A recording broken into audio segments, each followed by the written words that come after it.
Hi friends, આપણે ઇન્ટરનેટમાં world wide web જે છે એનો યુઝ કેવી રીતે થાય છે એની કાર્યરીતિ શું છે એ જોતા રહીશું. છે એક સોફ્ટવેર છે, સર્વર ક્લાયન્ટ જે રીતે વર્ક કરે છે એવી જ રીતે આ વર્ક કરે છે. આપણે કોઈ પણ સર્ચ એન્જિનમાં આપણે વર્ડ ટાઈપ કરીએ તો એ સર્વર પાસે એ ઇન્ફોર્મેશન સર્વરને આપે, સર્વર પછી જે એને ડેટા આપે એ આપણને બતાવે છે. અને કેવી રીતે કરે તો કે ઇન્ટરનેટ રાઉટર આ વિનંતીની ચકાસણી કરી તેને યોગ્ય સર્વર પર મોકલી આપે છે.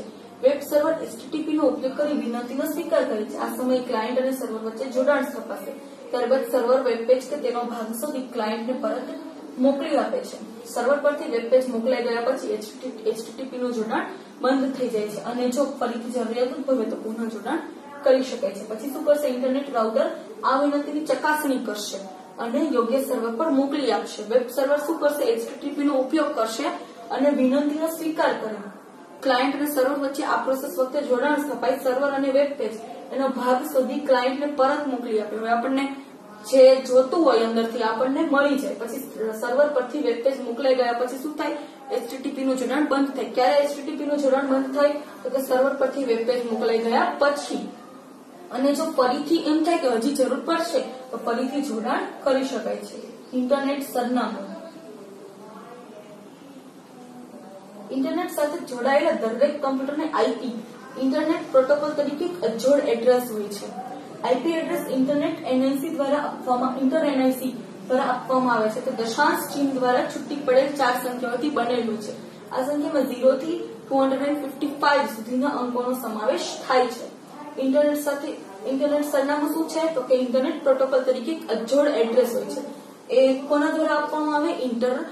NIC તે દશાંશ ચિહ્ન દ્વારા છૂટી પડેલ 4 સંખ્યાઓનો બનેલો હોય. કઈ સંખ્યાઓનો સમાવેશ થાય? 0 થી 255. IP એડ્રેસની શ્રેણીમાં ડાબી બાજુની 3 સંખ્યા નેટવર્કનો નિર્દેશ કરે, જ્યારે જમણી બાજુની સંખ્યા નોડનો નિર્દેશ કરે. IP એડ્રેસમાં દરેક સંખ્યા 8 બીટની બનેલી છે તથા IP એડ્રેસનો કોઈ એક ભાગ 32 બિટ્સનો બનેલો છે. 32 બિટ્સનો ઉપયોગ કરી 232 એટલે કે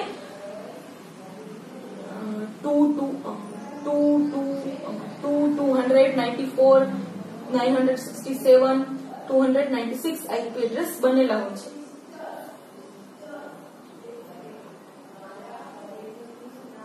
બરાબર, આ એક આંકડો છે યાદ રાખવાનો. 2 પછી 294 967 અને 296 IP એડ્રેસ બને છે. IP એડ્રેસ સંખ્યામાં હોવાથી યાદ રાખવા શક્ય નથી.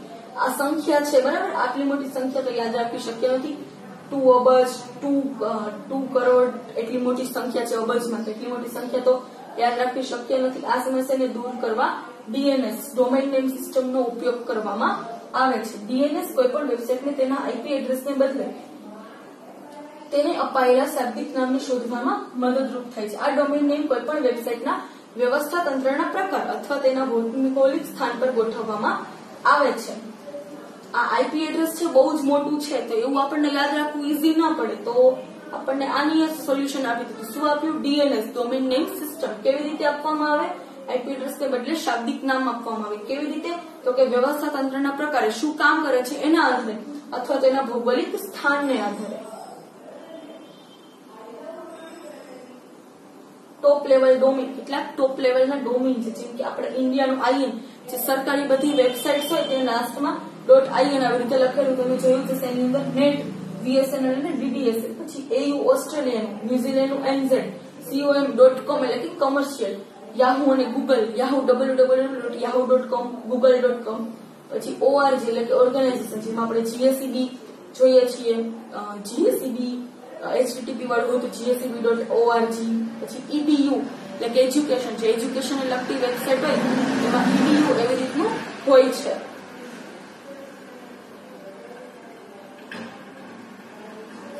દરેક ઉપયોગકર્તાનું એડ્રેસ તેના યુઝરનેમની પાછળ @ ત્યારબાદ ડોમેઇન નેમ ઉપરથી આપવામાં આવે છે. ભૌગોલિક વિસ્તારો અને વ્યવસ્થા તંત્રના પ્રકારને આધારે ડોમેઇન નેમની એક યાદી છે. અલગ અલગ છે, જેમ કે એરો તો કે હવાઈ અને વાહન વ્યવહાર માટે. પછી biz તો કે ચોક્કસ બઝ તો કે બિઝનેસને લગતું હોય. પછી ધંધાકીય એકમ કાઉન્ટ છે તો કે ધંધાકીય એકમ નિર્દેશ કરે. પછી છે COOP તો કે સરકારી એકમ જે કોર્પોરેશન છે એનું. પછી edu તો કે શિક્ષણ સંબંધી વેબસાઇટ http://gssb.com એવી રીતનું. પછી gov તો કે સરકારી સંસ્થા તો કે www.gst.gov.in એટલે કે ઇન્ડિયા. પછી કે info માહિતી સંબંધી તો કે www. પછી જે માહિતીનું હોય ધારો કે isro.isro.in.